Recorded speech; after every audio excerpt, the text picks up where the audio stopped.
So, hi everyone, this is Jay, your instructor for computer networks. And in today's session, we will discuss what is flow control. So, let's start. You can see that two devices A and B are connected via link. Suppose A is sending data at 10 Mbps and B is receiving data at only 2 Mbps. You can clearly understand that rate of sending data of A is very high than the receiving rate of B. So most of the data which is sent by A will be lost at receiver B and only small portion will be received. So that is problematic, right? In the internet there are lots of devices are connected and they are having different sending and receiving rate. So if server is sending data in on rate, so in that case there will be a miscommunication and it will create a problem in the network. So what we can do in this example is that sender can send data at rate at which receiver can easily receive. For example, if sender is sending data at 2 Mbps, in that case there won't be any problem, right? So that thing is known as flow control. That sender should be sending data at which receiver can receive. Now let's see the types of the flow control. The flow control is divided into two main types. The first one is for noiseless channel and for noisy channel. For noiseless channel, it is having two types, which is simplest protocol and stop and wait protocol. For the noisy channel, it has two types. The first one is stop and wait ARQ and sliding window. And you can see that sliding window is further divided into two categories, go back and selective repeat. Let's start our discussion with the first one, which is for noiseless channel. So the first type of the noiseless channel is simplex protocol. You can see that two devices A and B are connected and A is sending message to B. Now simplex protocol means that communication is only in one direction. So A will only send the message and B will receive the message. So A will send the packet 0, B will receive packet 0. After waiting for some time, A will again send the next packet, packet 1, B will receive packet 1, A will send packet 2 and B will receive the packet 2. So for the whole time, A is assuming that whatever the data sent by itself is received by B. But that is not true, right? Because there is a possibility that B might be busy or B is not able to receive some packet. So in that case, B is not able to inform the sender that I have not received that packet. So whatever packet lost is lost at device B. So that is considered as the major drawback in the simplest protocol. So that is overcome in the next protocol, which is known as stop and wait. Again, two devices A and B. A has sent the message packet 0 and B has received the packet 0. Now the stop and wait protocol is bidirectional protocol. It means that after receiving the packet, the receiver will inform the packet that I have received packet. And how it will inform? It will inform using the acknowledgement. So B has received the packet 0, it will send the acknowledgement to A. So A will receive the acknowledgement. So from the acknowledgement, A will think that okay, the packet 0 which was sent by me is received by B successfully and now B is expecting the next packet. So A will send the next packet, which is packet 1. B will receive the packet 1, it will send the acknowledgement. After receiving the acknowledgement, A will send the packet 2. B will receive the packet 2 and it will send the acknowledgement. So in this whole process, after sending the packet, sender is waiting for the acknowledgement. So after sending the packet, A will stop and wait for acknowledgement, and that is why it is known as stop and wait protocol. In this example, we are assuming that the channel is noiseless. Means that whatever the packet which is sent by A will be received by B. And whatever the acknowledgement which is sent by B will be received by A because there is no noise in the channel. But that is not the case in the practical scenarios because channel will be always noisy. So let's see what happens when the channel is noisy. So let's see, again we are taking the same example, but the only difference is that the channel is noisy. So A has sent the packet 0 and B will receive the packet 0. Because it is stop and wait, so B will send the acknowledgement. So A will receive the acknowledgement. So from the acknowledgement, A will know that okay, packet 0 is received. So now I will send the packet 1. So A will send the packet 1. B will receive the packet 1. It will send the acknowledgement for the packet 1. So when A receives the acknowledgement, it knows that packet 1 is received successfully by B. Now I have to send the packet 2. So A has sent the packet 2. But because of the channel is noisy, packet 2 is lost somewhere. Now what happens in this case? A has received the acknowledgement for the packet 1, so it has sent the packet 2. B has sent the acknowledgement for the packet 1, so it is now expecting the packet 2. But because the packet 2 is lost somewhere, B will continuously wait for packet 2. Now A also doesn't know that its own packet is lost in the channel. So A will wait for the acknowledgement for packet 2.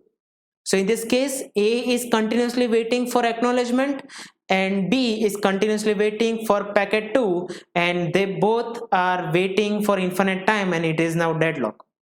So it is a problem, right? Because no communication can be done any further. Suppose what happens if acknowledgement is lost. So let's take the same situation that A has sent the packet 0, then B has received the packet 0. Because it is stop and wait, so B will send the acknowledgement. When A receives the acknowledgement, from that it will know that packet 0 is received successfully. Now it's turn to send the packet 1. It has sent the packet 1. B has received the packet 1 and B has sent the acknowledgement. Now this acknowledgement is lost in the channel. Now you can clearly understand that B doesn't know that its acknowledgement is lost. So B is waiting for packet 2 because it is expecting that okay, I have sent the acknowledgement, so now A will send the packet 2, and A is waiting for acknowledgement because A knows that it has sent the packet 1, so it is waiting for acknowledgement so that it can send the next packet. So both devices now in the infinite waiting time and there is a problem in the communication. So how we can solve this problem? This problem is solved in the stop and wait ARQ. ARQ stands for automatic repeat request. So we are taking the same example that A has sent the packet 0 and B has received the packet 0. After receiving the packet 0, B has sent the acknowledgement and the acknowledgement is ACK1. From the ACK1, A will know that okay, packet 1 is received successfully. Now the B is expecting the packet 1. Always remember the acknowledgement is always greater 1 than the sequence number of the packet. So for the packet 0, acknowledgement number is 1. But as you can see that packet 1 is lost in the link. So because of the packet 1 is lost in the link, B will continuously wait for the packet 1 because it has sent the ACK1, and A will wait for the ACK2 because it has sent the packet 1. Neither two of the devices knows that the packet is lost somewhere in the channel. So to solve this problem, A will use the timer, and that timer is known as timeout time. So after sending any packet, sender will wait for some fixed amount of time, and after waiting for fixed amount of time, A will send the packet again. For example, A is waiting for 5 seconds after sending the packet 1. So after 5 seconds, if ACK2 is not received, A will send the packet 1 again. So B will receive the packet 1, then it will send the ACK2, then A will receive the ACK2. from the SCK2 it knows that packet 1 is received and it has to send the packet 2. So it will send the packet 2. Again packet 2 will be received by device B and it will send the SCK. So you can see that the infinite waiting problem is solved using the automatic repeat request. Now what happens if the acknowledgement is lost? So A has sent the packet 0, B has received the packet 0. We know that for the packet 0 it will send the acknowledgement 1, which is 1 greater than the sequence number of packet 0. A will receive the acknowledgement 1, so it will send the packet 1, and B has sent the ACK2. Suppose acknowledgement 2 is lost somewhere. Now you can clearly understand that A is waiting for acknowledgement 2 because it has sent the packet 1, and B is waiting for packet 2 because it has sent the acknowledgement 2. So in this case again A will use the timer. So after sending the packet 1 it will use the timer for some fixed amount of time, let's say for 5 seconds. So after sending packet 1 it will wait for 5 seconds. If no acknowledgement is received it will send the packet 1 again. So B will receive the packet 1. Now B has received the packet 1 again, so it will delete the duplicate and it will keep the new one and it will send the ACK2. A will receive the acknowledgement 2, so it will send the packet 2. B will receive the packet 2 and it will send the ACK3. So in the stop and wait ARQ, after sending every packet A will use the timer, the sender will use the timer, and after the fixed amount of time if sender is not getting any acknowledgement it means that it will send the packet again.